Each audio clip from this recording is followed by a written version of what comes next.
So this video is a bit of a blast from the past.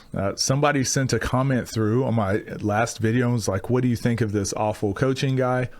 Funnily enough, that my very first video on this channel was was basically about awful coaching. He was doing a run of like Bronny videos and talking about how bad he was and blah, blah, blah, all this other stuff.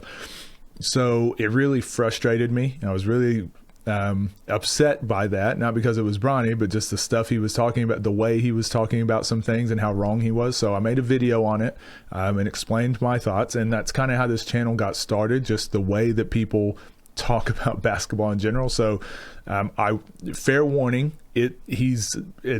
part of his shtick is that he's very loud and obnoxious because people love it, and that's what drives the clicks. And it's kind of funny. The problem with his content is people think it's a shtick. People think it's a joke. This guy 100% believes all the stuff he's saying. And I think he doesn't quite understand that other people think it's a bit that he's doing. I've seen him on a B-ball breakdown, I think it was, or breakthrough basketball. One of those did a podcast with him or invited him on as a guest. And I hate to say this, he's pretty unhinged in just formal conversation. He gets really stressed out about, like, basketball really stresses him and frustrates him and makes him really angry about these simple things. But he happens to be wrong in quite a few of them, or wrong in his solution. So we're going to watch a video. I want to explain I wanted to get that disclaimer out there just so you understand what you're watching. I don't really watch this content because it's quite annoying to me. And this is the loud, casual fan that knows everything and understands everything, and NBA players and coaches are stupid. Basically, that's his shtick, except, like I said, he firmly believes it. So plug in your headphones and prepare with me. Tom Thibodeau is a complete embarrassment to every human being on the planet. Every human being on the planet. Jalen Brunson's coming out to hedge here. Hey, Tom! You need backside. Okay, I'll bleep that out. I didn't know he was saying that sort of stuff. Like I said, I've not seen his content in months, pretty much since I watched that video. But he's upset right now that Jalen Brunson is hedging out. So let's see what his solution on this is. Help! OG Anunoby has to step up and. Now, this is my issue, okay? This is exactly my issue with him. So he's saying Jalen Brunson shouldn't hedge because there's no backside help. This is the problem with the NBA and a lot of viewers of the NBA. They don't understand, like, this is one pass away. Siakam and Nembhard is one pass away. So if Anunoby drops to help side, one pass, Nembhard can hit that. He's a very competent three-point shooter, and that's what the Pacers do. They space and pace. That's how they play. They do this because it puts you in tough situations. They do this because you have to give up a little backside help, because we can't leave Miles Turner open because he's a great three-point shooter. Can't leave Nembhard open because he's a great shooter. Well, we're going to have to let's try to hedge with Brunson on Siakam rather than switching, because you don't want to switch Brunson directly onto Siakam. Let's see where this goes. But this is what this guy does every play. Backside help on Nesmith's roll. You cannot allow this pass to get made. Who allows this? Nobody's to look at it. Where's your back? So again, like, we can watch this in real time and be like, oh, duh, like, take away the pass. But the issue is actually here. The issue is actually Towns. I don't want to go too far because of the slur he says. The issue is Towns and Brunson, I believe, miscommunicated this. If Towns fought over harder, he could be back in the passing lane. Brunson should be recovering back with his hands up. They messed this part up. They're not wanting it to get back to Halliburton, obviously. So yeah, everyone's kind of just in their responsibilities. Let's just say, Mitch, what's his name? I forget his name here. Terrible. I feel terrible that I'm forgetting his name, but I didn't research for this video. Okay. I think it's Mitchell Robinson. If Mitchell Robinson drops down and helps on that, then it's just an easy pass from Siakam. Again, one pass away. It's Siakam to Miles Turner. It's a 3. It's pick your poison here. Pick your poison. You're going to have to give something up against good teams. And right now in the playoffs, all that's left are good teams. Right here, you could say, well, Mikal Bridges should be here in the gap, and then that way Mitchell Robinson would be able to help. But then they would just throw it to Tyrese Halliburton, and they do the same thing. They just put him into another pick and roll. This is why the NBA is so tough. Look at it. Where's your backside help? Look at Anunoby. Unreal. These Knicks fans. You see? All right, so let's see his next brilliant breakdown. Middle school teams better coach than the Knicks. It's a complete embarrassment. And James Dolan, he's an idiot for allowing this. Karl Anthony Towns, could you stay with Pascal Siakam? It's a baseline out of bounds. Where are you going, Cat? Oh, so I mean, obviously they miscommunicated and they were wanting to switch this matchup. Honestly, and this is the part that really frustrates me about this guy's videos, what they tried to do and what the actual outcome is are two different things. You can critique those for sure. You can say their communication was bad. That's one way to go about it. Or you can say they ran the wrong coverage. But to just be like, you're an idiot, where are you going? That means he's not understanding like what the actual problem was. Every single fan in the world can see this is an issue. Of course you shouldn't leave Siakam wide open. It looks like they were trying to talk this out and switch before the play started right here. So Tyrese doesn't even have the ball, so they think they have time. Again, this is where the Pacers are also one of the best in the league. They're trying to get the pace going all the time so that you make these dumb decisions. So they try to talk this out. You can see they're already talking. The thing is, they probably know this play. And this is probably why they've messed up. They probably know the play. And so they're trying to switch beforehand and go, hey, he's going to screen here. He's going to do this. Let's just switch it now. That's probably where the miscommunication happened. Again, this is why the NBA is tough. Going, Cat? Where are you going? Again, youth basketball. Youth basketball. Okay, we got Mitchell Robinson on Neesmith. Let's see. And we've got Brunson on Turner. Now, is that the matchups that the Knicks wanted and what they went into on the whiteboard writing up? No, but the Pacers play so fast that you just get these mismatches all the time, especially in transition, which it looks like this was. So most important thing is put a body on everyone, right? Make sure there's someone guarding the ball. Basketball's better coached than the Knicks. Jalen Brunson gets cross-matched in transition on Miles Turner. So guess what, Jalen? You got to get low. You got to battle. Karl Towns going to have to stay with Aaron Nesmith. You get cross-matched all the time.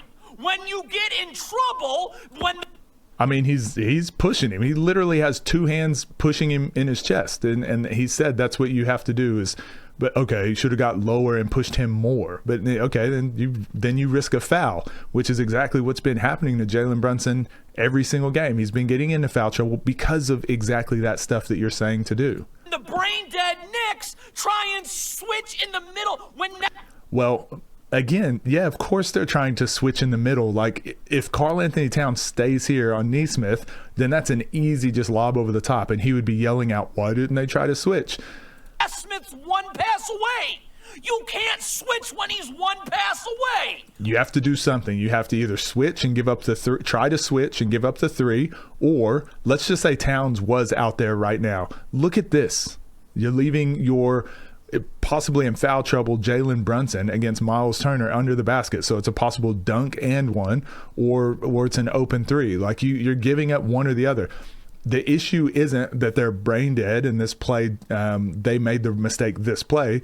The critique of this play is that the Pacers are so fast and they push the pace so well that they put you in these weird positions to where it's like, oh, that's not our matchup. We actually wanted this. Oh, but now we got to figure it out at the last second. This is why they're so good. This is why they made it to the finals. Whoopsie daisies. This is Jeez, I'll bleep it again, but what? This is terrorism. This guy is too much. And if you go look at his videos, he gets like hundreds of thousands of views sometimes. And usually it's like just by knocking players or coaches and saying the most basic stuff. Tom Thibodeau making money coaching basketball's terrorism. Mitchell Robinson, get up. So this unhinged yell and scream that people think is funny and a shtick. The reason it irks me so bad now is because I see how serious it is. Like this guy, it's serious. I think he's 100% serious. And to me, that's scary. Like when we get to a point where we're like laughing at someone's pain. I mean, it's America. It is what it is. But we live in a weird, like this is the stuff that generates clicks, and it's just so it's just irony.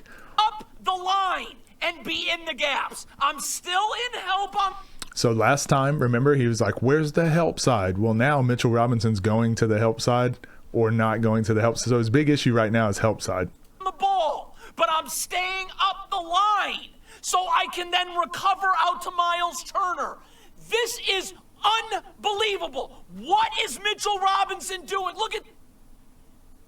Well, Miles Turner and Nembhard kind of run a little splits action over here. Like it's not like, look, Turner started on the wing, right? So it was Mitchell Robinson's help. So Brunson did start getting beat. So Mitchell Robinson stepped in and helped. Well, technically, yes, if he would have stopped him a foot higher, that would have been better. But I mean, he got here, right? And this is not his primary job. His primary job, isn't to help up here. He's usually back here. But because they have a shooting big man, it puts Mitchell Robinson in these tough spots. Now, Nembhard also runs down and runs this little splits action, which it's kind of tough to guard when you go from help to now recovering off of the splits action. Now it actually makes Mikal Bridges guard two guys. Mitchell Robinson doing. Look at this. Now it's on Mikal Bridges to kind of scramble and guard two players. You can't dip all the way to the paint.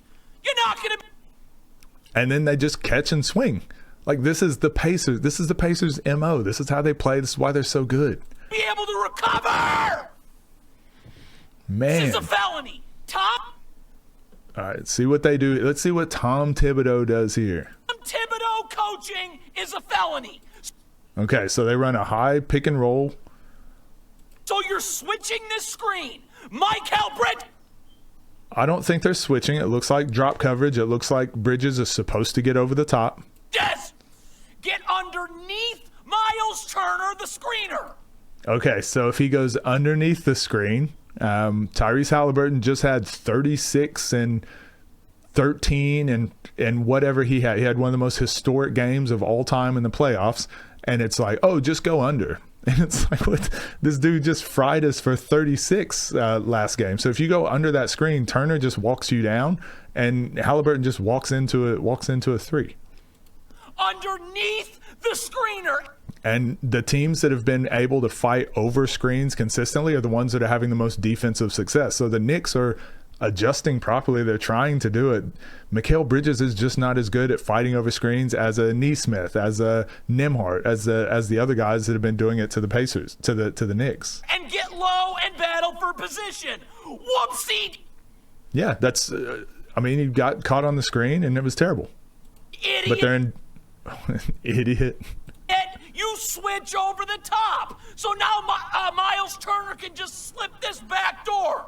How man. poorly Okay. coached. This video, we might not get through all of it. This is nonsense, but Crap. You know why the Knicks never win anything? Ever. As in ever. It's the coaching. Thibodeau, you are awful. Man. Josh Hart, guard the ball. If a screen comes, you will guard the screen then, and only then. But look at Josh Hart, poorly coached. Look at him, trying to come uphill to avoid this screen.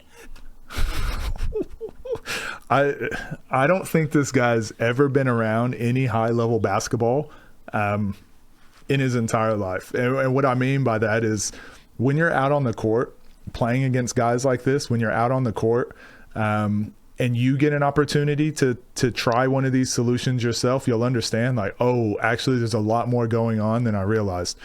Saying that Josh Hart shouldn't be fighting up and getting prepared for the screen, that's exactly what you just blamed Mikal Bridges for messing up last play.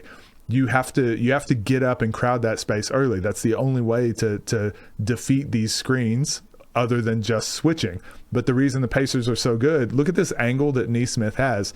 Nesmith can run up and set a punch screen or a back screen, or he can run up and set a on-ball screen on the inside, or he can ghost it and just act like he's setting the screen and run up here, or he can just shallow cut out. There's so many reads they can do, and the reason the Pacers are good is because they utilize all of these. But the other thing is this Bryant here, Thomas Bryant, he could be going and setting a screen, or they could be running some splits action here. There's like so many options.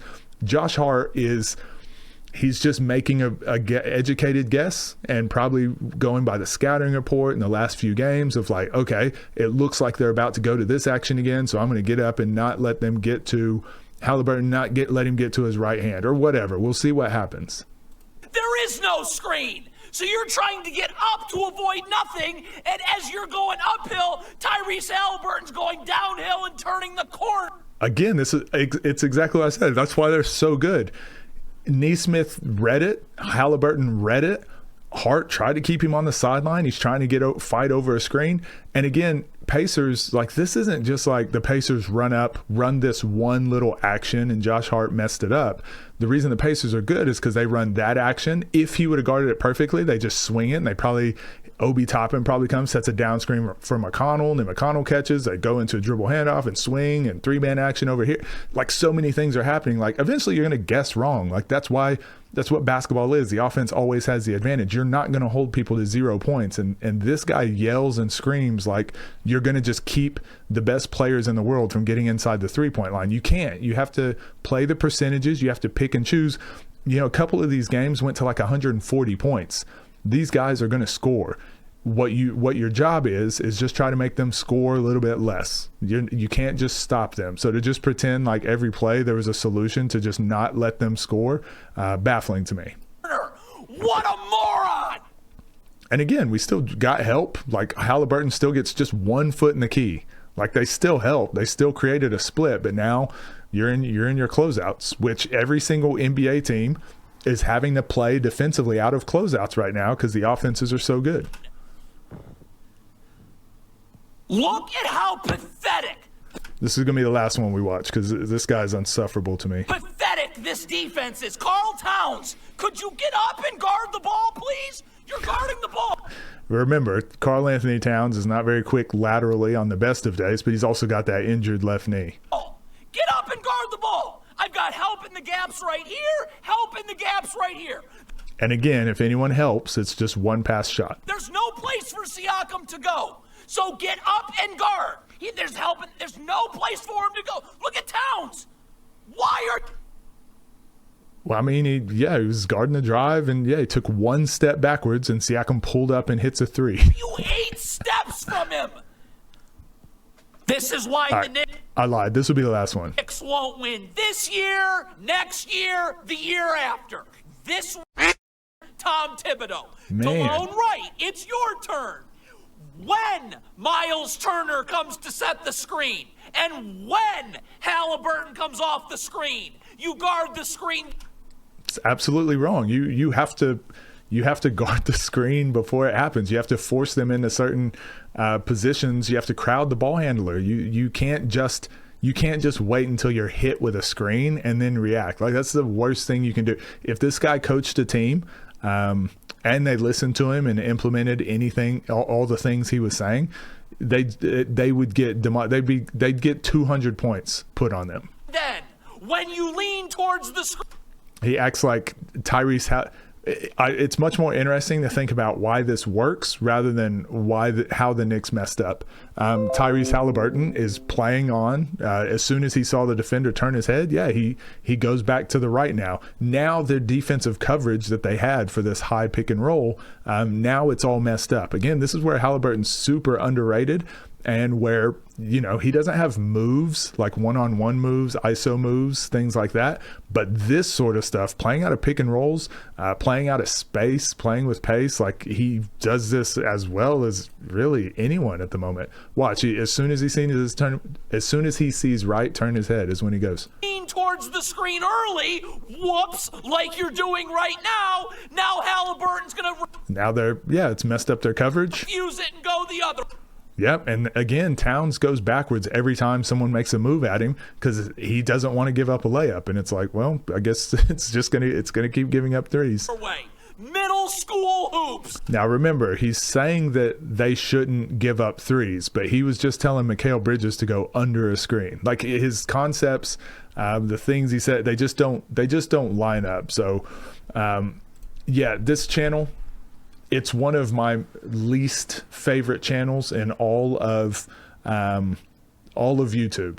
I thought it was hilarious. I watched maybe one or two videos. I thought it was hilarious because, again, I thought it was a bit. I thought it was a joke. But you could tell in this video, like, he's throwing out slurs now. He's exasperated. Like, it's not an act. I've seen it. This guy is extremely stressed out and extremely, like, I don't want to assume, but sounds like not in a good place. And now the more that we cheer that on, the more that we are like, oh, this guy is unhinged, more, give us more. I think that puts us in a really weird place in society, but also like for basketball, like this isn't the content I want to see more of. I want to see, if you've seen Thinking Basketball, if you've seen B-Ball Breakdown, some of these other channels, like they do break down this stuff. They explain all these things that are happening, and they will show you. They do a really good job of putting the graphs on there, putting the little flashing lights, and getting you into like how a player thinks, how a coach thinks, like one of the strategies from last game to this game and how it changed, and statistics. They dive in depth and do such a good job. But it takes them way longer to make a video than this guy. He can spit out 10, 15 videos because you just watch it and yell and scream and just say words that kind of sound like you know what you're talking about, but you don't have to dive in any deeper. So anyways, when I got sent this video, I'm sorry. I wasn't meaning to like dive in on it like this, but yeah, it's one of my big pet peeves is like channels like these, trainers and, you know, mainstream media guys that like kind of tear the game down. Like I dislike it, and I'll always speak out against it. So thank you for sending it through, but no thank you for sending it through. I appreciate it. I'm sure I'm going to get more of these in the future, but yeah, thank you guys for watching. Let me know what else you want to watch and we'll watch it together. See you in the next one.